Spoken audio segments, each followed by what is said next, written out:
கேரளாவில் கொடுக்கப்பட்ட தண்டனையை ஏற்க மறுத்து ஹைகோர்ட்டில் தஞ்சம் புகுந்த பத்தினி தெய்வம். நான் கொலை செய்ததை நேரில் பார்த்தீர்களா? நான் கொடுத்த விஷத்தால் தான் செத்தான் என்பதற்கு ஆதாரம் உண்டா?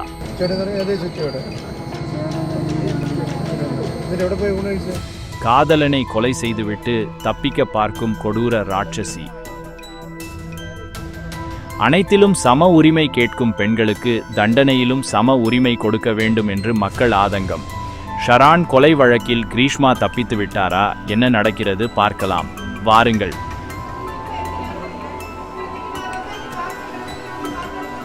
வீட்டில் பணக்கார மாப்பிள்ளை பார்த்து விட்டார்கள் என்பதற்காக தான் காதலித்த காதலனை கொலை செய்துவிட்டு திருமணத்திற்கு ஆயத்தமான கிரீஷ்மாவுக்கு கேரள அரசு தூக்கு தண்டனை கொடுத்தது. இந்தியா முழுவதும் இது பேசும் பொருளாக இருந்தது. ஆனால் தற்போது கிரீஷ்மா ஹைகோர்ட்டை நாடி சென்றுள்ளார். தமிழ்நாட்டில்தான் இந்த சம்பவம் நடந்தது என்றும் இதனால் கேரளா அரசு எப்படி எனக்கு தூக்கு தண்டனை கொடுக்க முடியும் என்று விண்ணப்பித்துள்ளார். இதனை ஹைகோர்ட் ஏற்றுக்கொண்டுள்ளது.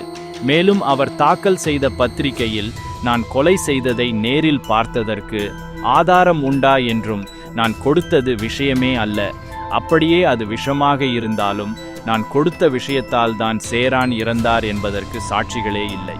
அவருடைய உடற்கூறு ஆராய்விலேயே கூட விஷத்தால் இவர் இறந்தார் என்று குறிப்பிடப்படவில்லை.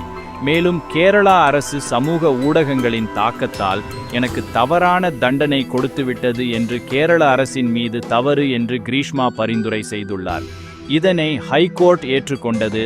இதனால் வரும் பிப்ரவரி 19ஆம் தேதி மறு ஆய்வு செய்வதற்காக கிரீஷ்மாவை ஹைகோர்ட் அழைத்துள்ளது.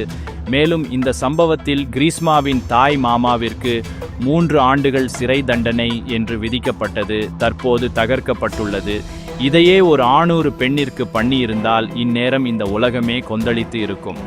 ஆண் ஜாதி என்றால் அவ்வளவு இளக்காரமாக போய்விட்டதா? அவர் தப்பிப்பதற்கு பல வழிகளை ஏற்படுத்தி கொடுத்துள்ளது இந்திய சட்டம். ஏதாவது ஒரு வழியில் தப்பித்து விடலாம் என்ற நம்பிக்கையோடு கிரீஷ்மா அலைந்து திரிந்து கொண்டிருக்கிறார். ஒருவேளை ஹைகோர்ட் இவருக்கு சாதகமாக தீர்ப்பு வழங்கினால் உங்களுடைய கருத்து என்னவென்று கீழே குறிப்பிடுங்கள்.